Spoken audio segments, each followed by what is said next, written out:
Hey everyone, welcome back to my channel. আমি সুস্মিতা চলে এসেছি আবারও একটা ট্রাভেল ব্লগ নিয়ে।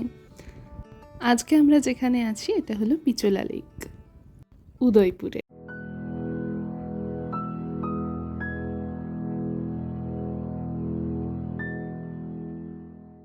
এবার আমরা বেরিয়ে চলেছি চিতরগড়ের উদ্দেশ্যে। আর রাস্তায় যেতে যেতে আমাদের সঙ্গী ছিল এই ঘোড়াগুলো। কি সুন্দর রাজকীয় ঘোড়া দেখুন। 7খানা পোল পেরিয়ে আমরা এলাম চিতরদুর্গে, রাজা রানীর মহলের সামনে। চিতরদুর্গ ইউনেস্কো ওয়ার্ল্ড হেরিটেজ সাইট। আর এই দেখুন উপর থেকে পুরো শহরটা কি সুন্দর লাগছে। এখানের ভিউটাই অন্যরকম, একটা মনোরম, একটা শান্ত, একটা বেশ স্নিগ্ধতা স্পর্শ করে। আর এইটা হচ্ছে রানীদের মহল। রানীরা এখান থেকে বাইরের জগৎটাকে দেখত। আর এইটা দিয়েই রানী পদ্মাবতী জওহরকুণ্ডে প্রবেশ করেছিল। আর এই যে জায়গাটা দেখছেন, এখানে দুর্গ প্রস্তুতির বিভিন্ন সামগ্রী তৈরি হতো। ডান দিকেরটা কৃষ্ণ মন্দির আর বাম দিকেরটা তার পরম ভক্ত মীরার মন্দির। আর এটা হলো বিজয় স্তম্ভ, টাওয়ার অফ ভিক্টরি। রানা কুম্ভ মোহাম্মদ খিলজির এগেনস্টে যুদ্ধে যে জিতেছিলেন, সেই জয়ের স্মৃতি বহন করে এই বিজয় স্তম্ভ।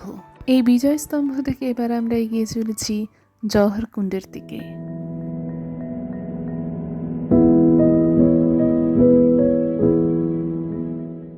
এই যে বাঁদিকে মন্দিরগুলো দেখছেন, এগুলো হলো শ্মশান ভূমি। আর তারই এক পাশে আছে রানী পদ্মাবতীর জওহরকুণ্ড। আর এখানে আমাদের গাইড আমাদের এখানের যে ইতিহাস সেটাকেই আরও প্রাণবন্ত করে তুলছেন। এইটাই হলো রানী পদ্মাবতীর জওহরকুণ্ড, যেখানে 16,000 দাসীকে নিয়ে রানী পদ্মাবতী আগুনে জওহর করেছিলেন খিলজির হাত থেকে নিজেদের সম্মান রক্ষার্থে।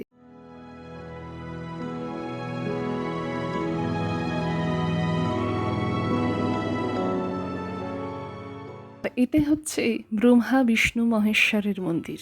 মানে একই পাথরের একই দেহে 3 মূর্তি, মানে দেহ একটাই, 3টে মূর্তি রয়েছে।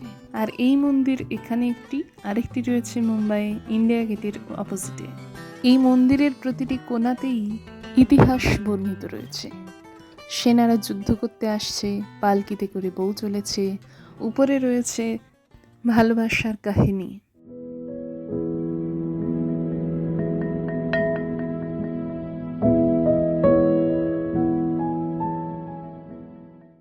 আর এই হলো চিতরের কিছু ভাঙা জিনিসপত্র, যেখানে খিলজি পদ্মাবতীকে না পাওয়ায় রেগে সমস্ত কিছু ভেঙে চুরমার করে দিয়েছিলেন।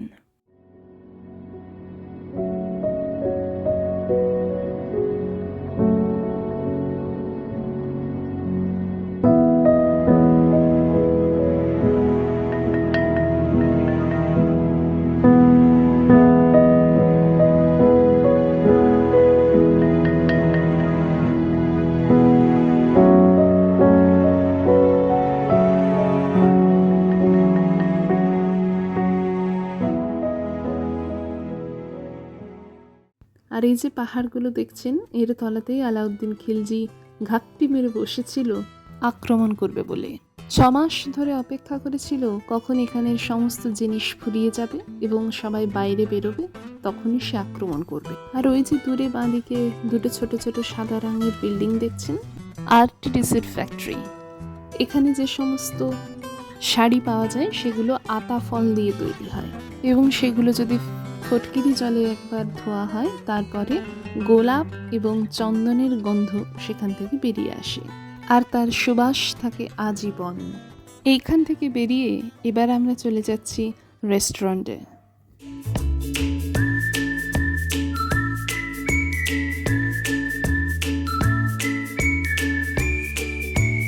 দেখুন রেস্টুরেন্টের ভেতরেও কেমন যেন একটা রয়্যাল রয়্যাল ব্যাপার রয়েছে না? যদিও আমরা বসেছিলাম রুফটপে।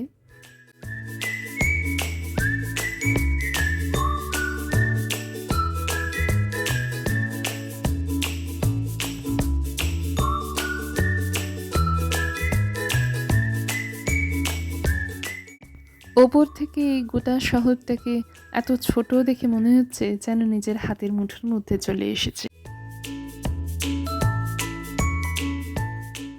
এরপর আমরা চলে এসেছি পাপেট শো ও রাজস্থানি ফোক ডান্স দেখতে।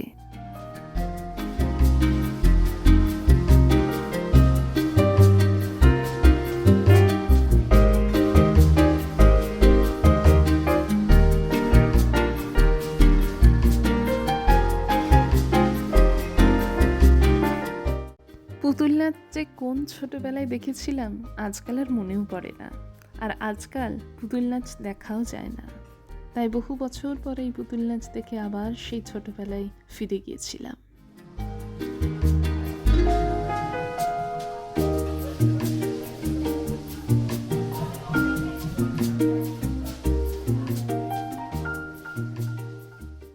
আর ইনিই হলেন এই টিমের লিড ড্যান্সার।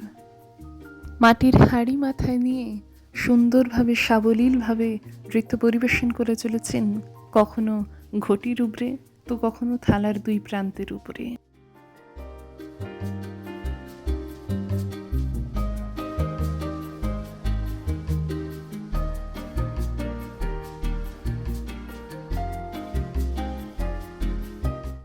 আমার বাবা প্রথমে রাজিই হয়নি পুতুল নাচ দেখতে আসার জন্য, আর এরপরে নাচ দেখে এত মুগ্ধ হয়ে গেছে যে আবার পরে টাকাও দিয়েছেন।